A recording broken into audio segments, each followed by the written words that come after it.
चलो देखो, नया टॉपिक चालू करें हमने, इसका नाम है फोटोसिंथेसिस। ठीक है, क्या नाम है उसका? फोटोसिंथेसिस। अब देखो, फोटो का मतलब क्या होता है? लाइट। फोटो का मतलब होता है लाइट, और सिंथेसिस का मतलब क्या होता है? कोई चीज का बनना और प्रोड्यूस होना। देखो बेटा, ये क्या है? एक प्रोसेस है, एक बायोलॉजिकल प्रोसेस है जिसमें हम लाइट की मदद से फूड तैयार करते हैं। ये क्या है? एक प्रोसेस है, बात को समझो अच्छी तरह से।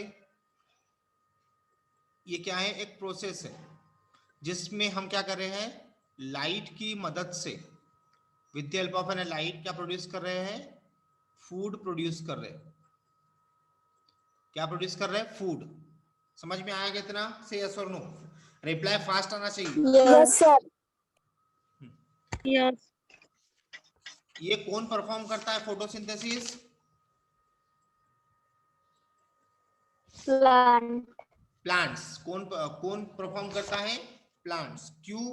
क्यों फोटोसिंथेसिस को क्यों परफॉर्म करता है? क्योंकि उसके पास में क्या होता है? एक स्पेशल पिगमेंट होता है जिसका नाम है क्लोरोफिल। क्या नाम है उसका? क्लोरोफिल नाम है। तो देखो बेटा, फोटोसिंथेसिस क्या है? एक हमारे जो एक पूरे पृथ्वी पर, मतलब पूरे अर्थ पर, ये एकमात्र एक ऐसी साइकिल है जो कि लाइट को ट्रैप करके फूड का सिंथेसिस करता है। इस तरह से photosynthesis is an only process on earth by which the solar system is trapped by the green plant and converted into the food. अब देखो, ये जो फोटोसिंथेसिस है, ये एकमात्र एक ऐसी प्रोसेस है हमारे अर्थ पर जहां पर हमारे जो सोलार एनर्जी है, मतलब मींस लाइट, जो सोलार एनर्जी है उसको ट्रैप करके, ट्रैप कौन करता है? प्लांट करता है। एक बात अपने माइंड में हमेशा रखनी है कि जो आपका फूड है, जो आपका फोटोसिंथेसिस है, फोटोसिंथेसिस सिर्फ आपके प्लांट्स ही परफॉर्म करेंगे। ठीक है, तो जो ये क्या है? एक फोटोसिंथेसिस क्या है? एक प्रोसेस है जो कि जिसमें क्या होता है कि जो आपके प्लांट्स है, प्लांट्स क्या करते हैं? वो लाइट एनर्जी को ट्रैप करते हैं और क्या प्रोड्यूस करते हैं? फूड प्रोड्यूस करते हैं। समझ में आया? यस। अब इसको हम किस तरह से डिफाइन करेंगे? इसको हम किस तरह से डिफाइन करेंगे? तो photosynthesis may be defined as the synthesis of carbohydrate glucose from the inorganic material like a CO2 and H2O with the help of a solar energy trapped by the pigment like a chlorophyll. इसकी definition क्या होंगी? हम इसमें क्या कर रहे हैं photosynthesis के अंदर कि हम क्या काय का सिंथेसिस कर रहे हैं? सिंथेसिस कर रहे हैं किसका? फूड का। और जिससे हमने क्या क्या कहते हैं? हम ऑलवेज कार्बोहाइड्रेट कहते हैं, मींस ग्लूकोज। ग्लूकोज का प्रोडक्शन हो रहा है with the help of inorganic organic material. जो कौन सा है?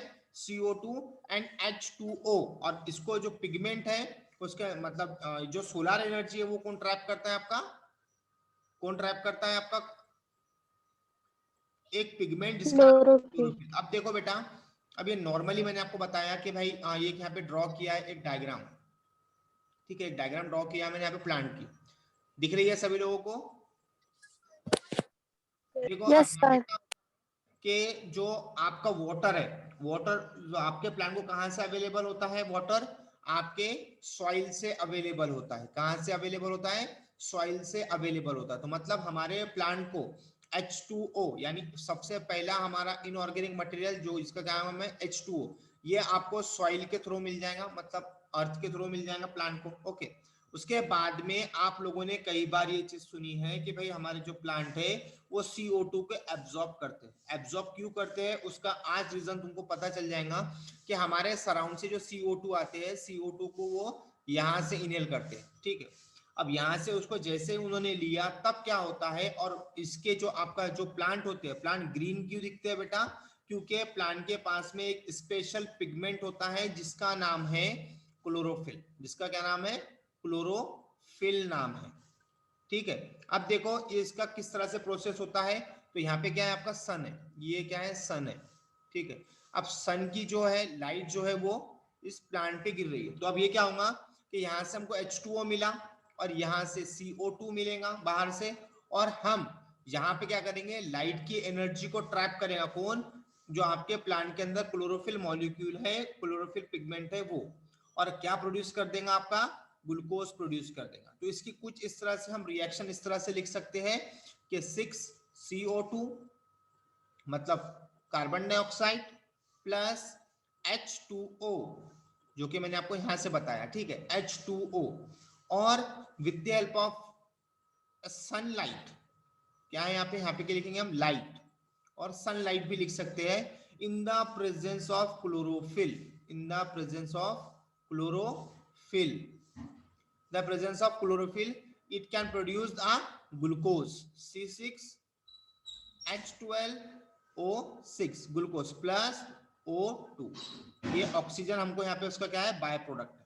समझ में आया क्लोरोफिल किससे कहते हैं हम? Yes sir. समझ में आ गया यहाँ तक सभी लोगों के? ये काफी आसान से मैंने आपको, मतलब जितना सिंपल हो सकता है उतने सिंपल समझने की कोशिश की आप लोगों को। समझ में आ गया? Yes sir. This process is unique to the green plant and it is a final light energy trapping process on which all the life ultimately depends. अब देखो बेटा कि ये एक प्लांट के अंदर ही एक ऐसी क्वालिटी है, यूनिक क्वालिटी है ये, कि यही मतलब जो प्लांट है वो काय को ट्रैप कर सकता है, आपके लाइट को ट्रैप कर सकता है। और ये अगर लाइट को ट्रैप करता है तो आपको क्या बनता है, यहाँ पे ग्लूकोज प्रोड्यूस होता है। क्या प्रोड्यूस होता है? ग्लूकोज प्रोड्यूस होता है। और अब आप लोगों को एक बात मैं रिकॉल करा दूं कि जितने भी ह्यूमंस हैं, जितने भी ऑर्गेनिज्म हैं, वो डायरेक्टली प्रोपोर्शनल है किस पर, आपके प्लांट्स पर। तो इन शॉर्ट एक बात बता दूं आप लोगों को कि जो प्लांट है वो प्लांट जो है कहां से एनर्जी प्रोड्यूस करते हैं, with the help of sunlight, ठीक है। ये ही एकमात्र एक ऐसा सोर्स है हमारे पूरे अर्थ पर जो कि लाइट को ट्रैप कर सकता है, जो कि किसको ट्रैप कर सकता है, लाइट को ट्रैप कर सकता है। और ये लाइट को ट्रैप करेगा तब जाके आपको क्या प्रोड्यूस होगा, ग्लूकोज होगा। और ये जब ग्लूकोज बनाएगा तब जितने भी लोग हैं उनको सबको फूड मिलेगा। इन शॉर्ट जितने भी लोग हैं, जितने भी ऑर्गेनिज्म है, वो सबके सब प्लांट पर डायरेक्टली प्रोपोर्शनल है। समझ में आया? डायरेक्टली डिपेंडेंट है। समझ गया? Yes sir. It is one of the most massive chemical process going on the earth. Atmospheric contain the only about a 0.03% carbon dioxide by volume. अब एक बात बता दूं मैं आप लोगों को कि जो आपका एटमॉस्फेयर है, एटमॉस्फेयर में CO2 का प्रमाण कितना है, 0.03, 0.03%, 0.03% कार्बन डाइऑक्साइड है बाय वॉल्यूम। आपके पूरे एटमॉस्फेयर में कितना कार्बन डाइऑक्साइड प्रेजेंट है, सिर्फ 0.03% बाय वॉल्यूम। समझ में आ गया? Yes. This is a small percentage represent 22 billions of ton of CO2 in the atmosphere. और अगर कभी हम इसको वर्ड्स में कन्वर्ट करें तो इसका टोटल कितना होता है, 22 मतलब 2200 बिलियन टन। कितना बिलियन टन्स क्या होते हैं आप लोगों के एटमॉस्फेयर में, CO2 प्रेजेंट होते हैं। द ओशन कंटेन, अब यहाँ पे CO2 का एक बात पता चल गया आप लोगों को कि CO2 भाई हमारे एटमॉस्फेयर में कितना प्रेजेंट है, तो कितना है 0.03% बाय वॉल्यूम। और अगर कभी हम इसको हमारे वर्ड्स में अगर कभी कन्वर्ट करें तो 2200 बिलियन टन्स में क्या होता है, आप लोगों का CO2 प्रेजेंट होता है। अब देखो वाटर, हम लोगों को फोटोसिंथेसिस करने के लिए कौन सी चीजों की जरूरत है, सबसे पहले तो प्लांट लगेगा, और प्लांट के पास में क्या होता है, एक पिगमेंट होता है जिसका नाम है क्लोरोफिल, ठीक है। और दूसरा हमको क्या लगेगा, कार्बन डाइऑक्साइड लगेगा, और तीसरा प्रोडक्ट क्या लगेगा हमको, H2O means water. The ocean contain over the 50 times bye amount of atmospheric CO2 in the form of dissolved gas or the carbonates.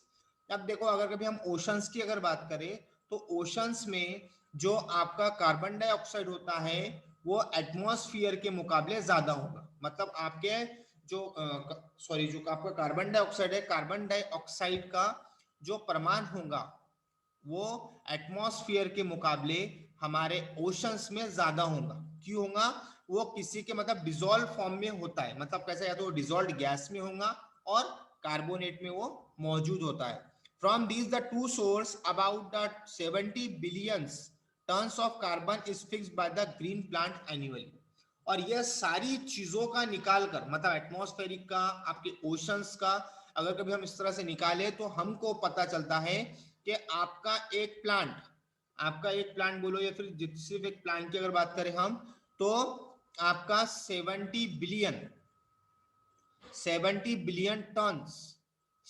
Billion turns आपका कार्बन फिक्स्ड होता है इस फोटोसिंथेसिस प्रोसेस में।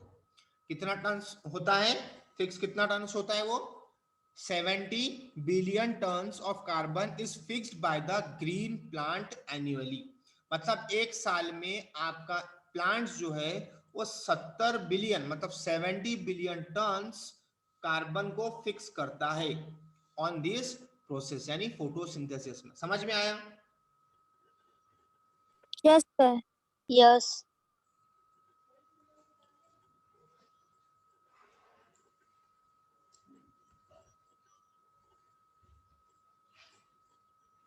अब देखो क्लोरोप्लास्ट, यहां तक सारी चीजें समझ गई। ये सिर्फ इंट्रोडक्शन था आपका फोटोसिंथेसिस का, समझ में आ गया यहां तक? Yes, sir. Yes. अब हम पिगमेंट की बात करें। किसकी? पिगमेंट की। वो पिगमेंट होता कहां पर है? अब देखो, अब आपको मैंने बताया कि प्लांट ग्रीन क्यों दिखते हैं, क्योंकि उसमें एक पिगमेंट होता है जिसका नाम है क्लोरोफिल। जिसका क्या नाम है? क्लोरोफिल नाम है, इसीलिए प्लांट ग्रीन दिखते हैं। ठीक है, तो अब ये जो पिगमेंट है वो पिगमेंट मतलब आपके सेल्स में होता कहाँ है? प्लांट के सेल में कौन से ऑर्गेनल के में होता है? तो उसका नाम है, आपको याद है बेटा, हमने 6th चैप्टर पढ़ा था, उसमें मैंने आपको बताया था ये चीज, सेल एंड सेल स्ट्रक्चर में हमने ये चीज देखा था, क्लोरोप्लास्ट। कहां पे होता है? क्लोरोप्लास्ट। अब देखो क्लोरोप्लास्ट किस तरह से होता है। These are mainly located in the mesophyll cell of the leaf. मतलब लीफ के मीजोफिल सेल्स में सबसे पहले तो ये क्या होगा? लोकेट होगा। मतलब लोकेटेड, ये नोट्स है बेटा, ये नोट्स बना लेना अब आप लोगों ने, चलते चलते लिखना चालू कर देना। Located are mainly in a mesophyll cell of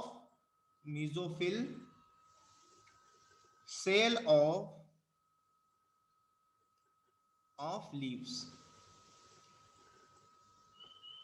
mesophyll cell of the leaves. अब देखो, मतलब अगर कभी आपको क्लोरोप्लास्ट की अगर लोकेशन कोई पूछता है तो लीफ के मेसोफिल सेल्स में, लीफ के मेसोफिल सेल में क्या होता है? आप लोगों का क्लोरोप्लास्ट होता है। जस्ट कंसीडर कि हाँ भाई ये क्या है? लीफ है, और ये लीफ का क्या है? एक, मैंने यहाँ पे जस्ट एक आपको एग्जांपल के तौर पर समझा रहा हूँ कि भाई ये मेसोफिल सेल है, और मेसोफिल सेल में ही क्या होगा? आपका क्लोरोप्लास्ट होगा। क्या होगा? क्लोरोप्लास्ट होगा। तो लोकेटेड कहाँ पे होता है वो? मेसोफिल सेल में लोकेट होता है।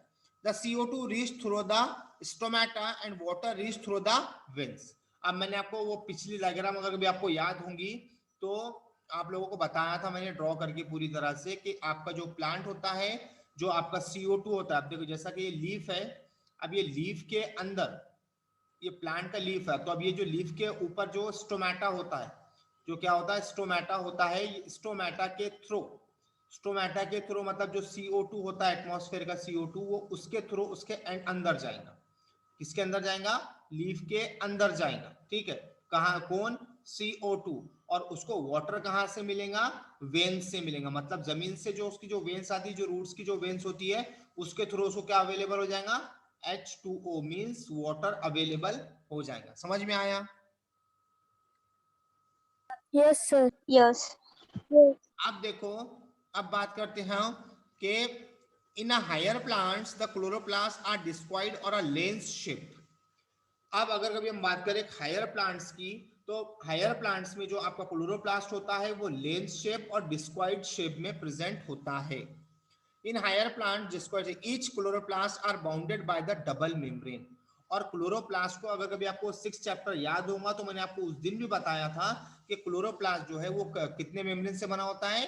डबल मेम्ब्रेन से बना होता है। Double. डबल मेम्ब्रेन से बना होता है। समझ में आया? डबल मेम्ब्रेन से बना होता है। Yes. Inside the membrane is found a ground substance, the stroma. और अगर कभी हम एक मतलब सपोज कि मैं आपको एक एग्जांपल तौर पे यहाँ पे आपको एक डायग्राम बना के बताता हूँ आपको कि ये क्या है, आपका डबल मेम्ब्रेन वाला क्लोरोप्लास्ट। ओके, और क्लोरोप्लास्ट का जो ग्राउंड सब्सटेंस है, ये जो ग्राउंड सब्सटेंस है मतलब उसके अंदर जो फ्लूइड सब्सटेंस रहेगा, जैसा कि मैंने आपको बताया था हर सेल के अंदर फ्लूइड सब्सटेंस होता है, उस फ्लूइड सब्सटेंस को हम क्या कहते हैं, साइटोप्लाज्म कहते हैं। तो इसको हम क्या कहेंगे, स्ट्रोमा कहेंगे। क्या कहेंगे, स्ट्रोमा कहेंगे। Is that clear to all of you? Yes. Inside the stroma found a system of a chlorophyll bearing a double membrane sac called aura lamella. अब देखो इसी के अंदर अब क्या होता है जो आपका क्लोरोफिल को क्या करेगा, क्लोरोफिल को कंटेन करेगा, उससे हम क्या उससे मतलब जो क्लोरोफिल को कंटेन करता है, सॉरी 10 ही मिनट बचे सिर्फ क्लास खत्म होने को। क्लोरोफिल कंटेन वाला जिससे हम क्या कहते हैं, लैमेली, और क्या होता है, मेम्ब्रेन सैक और लैमेली होता है। मैंने आपको बताया था, आपको चैप्टर नंबर 6 अगर आपको याद होगा अच्छी तरह से, तो इस तरह से कुछ एक स्ट्रक्चर रहता है उसके अंदर। याद आया आपको कुछ, याद आया आपको कुछ? तो इसके अंदर मतलब ये, इससे हम कहते हैं लैमेली और इससे कहते हैं हम ग्राना।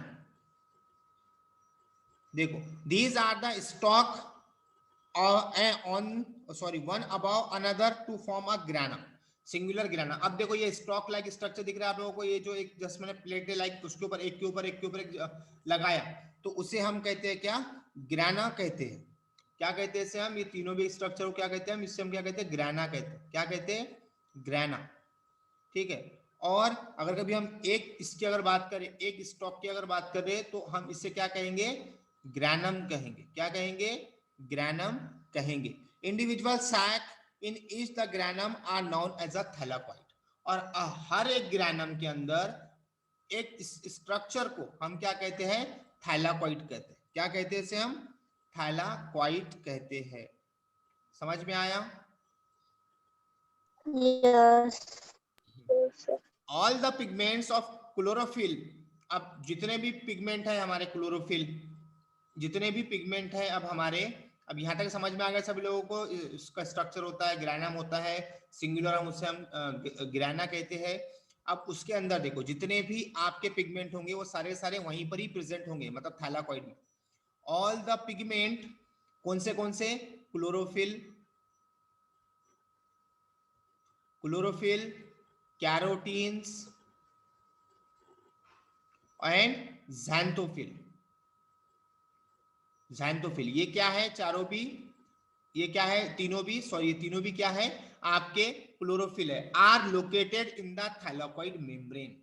और ये जो तीनों भी आपके जितने भी पिगमेंट्स है, जैसा कि क्लोरोफिल हो गया, कैरोटीन हो गया, ज़ैंथोफिल हो गया, ये आपको कहां पे देखने को मिलेंगे, थैलाकॉइड के मेम्ब्रेन में देखने को मिलेंगे। समझ में आया? Yes. पिगमेंट कहाँ पे प्रेजेंट होता है? अगर कभी आपको किसी ने कहा कि पिगमेंट कहाँ पे प्रेजेंट होता है, सबसे पहले आपका आंसर आएगा क्लोरोप्लास्ट में होता है। अब क्लोरोप्लास्ट में स्पेशली कहाँ होता है, तो वो कहाँ होता है, chlorophyll, carotene and xanthophyll are present in the thylakoid membrane. समझ में आया? Yes, sir. Yes. Absorb the light of a specific spectrum in the visible region। और यही जो आपके पिगमेंट है, ये जो आपके तीनों भी पिगमेंट है, ये तीनों ही पिगमेंट क्या करते हैं, आप लोगों की जो लाइट है उसको एब्जॉर्ब करते हैं। क्या करते हैं, यही तीनों चीजें क्या करते हैं, लाइट को एब्जॉर्ब करते हैं। समझ में आया? Yes. और Yes, sir. कौन से रीजन से करते हैं, तो विजिबल रीजन से करते हैं, विजिबल रीजन से उसको एब्जॉर्ब करते हैं। समझ में आ गया? Yes, sir. The pigment are, अब देखो पिगमेंट कैसे होते हैं, तो पिगमेंट आर, सॉरी कहाँ है, the pigment are fat soluble and located in the lipids part of the membrane. अब देखो जितने भी क्लोरोफिल मतलब ये जितने भी आपके पिगमेंट है, पिगमेंट क्या है, फैट सोल्यूबल है। अब फैट सोल्यूबल है तो वो कहाँ पे रहेंगे, ऑब्वियसली फैट में रहेंगे, मतलब फैट जो है आपका वो लिपिड्स में रहेंगे। इन शॉर्ट कि आपका जो आपका थैलाकोइड मेम्ब्रेन है, थैलाकोइड मेम्ब्रेन जो है उसमें जितना भी आपके लिपिड्स वाला रीजन होगा, लिपिड वाले रीजन पे ही आप लोगों को ये पिगमेंट जो है वो देखने को मिलेंगे। समझ में आया? With the help of a Yes, sir. they participate in the conversion of the solar energy into the ATP and NADPH. तो कुछ एंजाइम इसके अंदर क्या करेंगे, पार्टिसिपेट करेंगे, कुछ एंजाइम की हेल्प से ये जो आपके क्लोरोफिल हो गया, कैरोटीन हो गया, ज़ैंथोफिल हो गया, ये आपके सोलार एनर्जी को काय में कन्वर्ट करते हैं, एटीपी में एंड एनएडीपीएच में। कौन करता है, ये पिगमेंट करते हैं। समझ में आया? Yes. The enzyme of Yes, sir. utilize the ATP and NADPH to produce the carbohydrate. और हमारा जो स्ट्रोमा होता है, स्ट्रोमा में जो क्या प्रेजेंट होते हैं, एंजाइम्स प्रेजेंट होते हैं, वही एंजाइम यूटिलाइज होते हैं इस मतलब एटीपी और NADPH को कन्वर्ट करवाने में, किसके, आपके फूड में और ग्लूकोज में। समझ में आ गया यहाँ तक सभी लोगों को? Yes. कल से Yes, sir. Types of chlorophyll, chlorophyll की टाइप्स कितनी है वो देखेंगे अपन कल से। समझ में आ गया?